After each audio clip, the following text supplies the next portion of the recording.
Screen پہ جو آپ تصویر دیکھ رہے ہیں یہ امریکی بچہ الیگزینڈر فٹس ہے جو 1990 میں ایک عیسائی ماں باپ کے گھر میں پیدا ہوا، لیکن اس کے ماں باپ نے یہ فیصلہ کیا کہ اسے اپنا مذہب چننے میں آزادی ہوگی۔ انہوں نے مختلف مذاہب کی کتابیں سے لا کر دی۔ بچے نے جب پڑھنا سٹارٹ کیا تو اس نے دنیا کے تمام مذاہب کو پڑھنے کے بعد 8 سال کی عمر میں اسلام قبول کرنے کا فیصلہ کر لیا۔ اس نے اپنا نام محمد عبداللہ رکھا کیونکہ وہ نبی اکرم صلی اللہ علیہ وسلم سے بہت محبت کرتا تھا۔ وہ اپنے ماں باپ کے ساتھ ایک ٹی وی شو میں بیٹھا تھا کہ میزبان ابھی سوال کرنے کی تیاری کر رہا تھا کہ اس بچے نے خود سے سوال کر دیا، کیا میں حج عمرہ کر سکتا ہوں؟ مجھے وہاں کی ٹکٹ کہاں سے ملے گی؟ کیا وہ مہنگا ہوتا ہے؟ میں احرام کہاں سے خریدوں؟ اس بچے کے بارے میں مشہور تھا کہ یہ اپنے اسکول کے اندر خود ہی نماز کے اوقات میں اذان دیتا اور نماز پڑھتا۔ بچے اس پہ ہنستے رہتے لیکن یہ پرواہ نہیں کرتا تھا۔ اینکر نے سوال پوچھا، کیا تمہیں اس بارے میں کوئی پریشانی ہے؟ تو بچے نے ایک سر داہ بھری۔ اس نے کہا، میری بہت سی نمازیں چھوٹ جاتی ہیں، مجھے اوقات یاد نہیں رہتے۔ تو پھر دوبارہ اینکر نے سوال پوچھا، کیا تمہاری کیا خواہشات ہیں؟ تمہیں ایسی کون سی چیز ہے جس نے اسلام کی طرف راغب کر لیا؟ تو اس نے بڑے سرد لہجے میں کہا کہ میری 2-3 خواہشات ہیں۔ میں حج کے لیے جانا چاہتا ہوں اور ساتھ میں مجھے یہ جو امریکہ میں ایسی موویز بنتی ہیں جس سے میرے نبی اکرم صلی اللہ علیہ وسلم کا چہرہ مسخ ہوتا ہے، میں فوٹوگرافر بننا چاہتا ہوں۔ میں چاہتا ہوں اسلام کی وہ تصویر لوگوں کو دکھاؤں جو لوگ نہیں جانتے۔ میں چاہتا ہوں میرے ماں باپ اسلام قبول کر لیں، وہ جہنم سے بچ جائیں، وہ جنت میں چلے جائیں۔ اس کی ماں نے اسی وقت دوران گفتگو سے ٹوک دیا کہ اس نے ایک کمرے میں خانہ کعبہ کی تصویریں لگا رکھی ہیں اور اپنی پاکٹ منی سے $300 سیو کر کے اس نے وہ سب کچھ خریدا ہے۔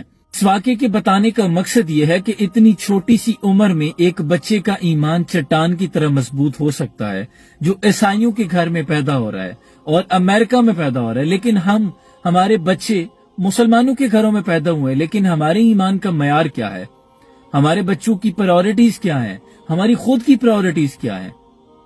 کیا وجہ ہے کہ ہم مسلمانوں کے گھروں میں پیدا ہوئے ہیں لیکن ہمارے اوپر صرف ہمیں پلیٹ میں رکھ کر اسلام ملا ہے، ہم نے محنت نہیں کی، ہم نے اپنے بچوں کی ترجیحات میں یہ شامل نہیں کیا۔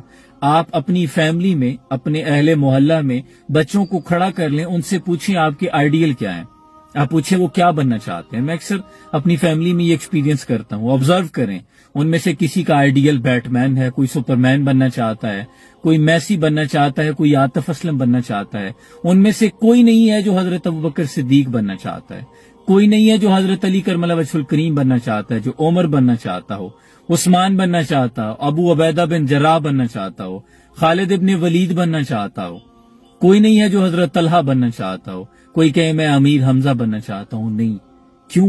ہماری ترجیحات میں نہیں ہے۔ ہمارے بچوں کے آئیڈیلز سپر مین اور بیٹ مین بن گئے ہیں اور یہ لمحہ فکریہ ہے۔ ترکوں کی ایک کہاوت ہے کہ اگر آپ کی مسجدوں میں پچھلی صفوں میں بچوں کے کھیلنے کی آوازیں نہیں آ رہی تو اگلی نسل کی فکر کیجیے۔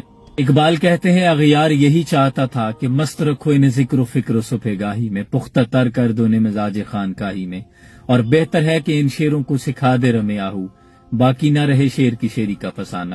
انہیں ہرن کی چال سکھا دو، انہیں مت بتاؤ کہ حضرت خالد ابن ولید نے میدان جنگ میں کتنی تلواریں توڑی تھی، سلطان صلاح الدین ایوبی کون تھا، عمر بن خطاب کون تھے۔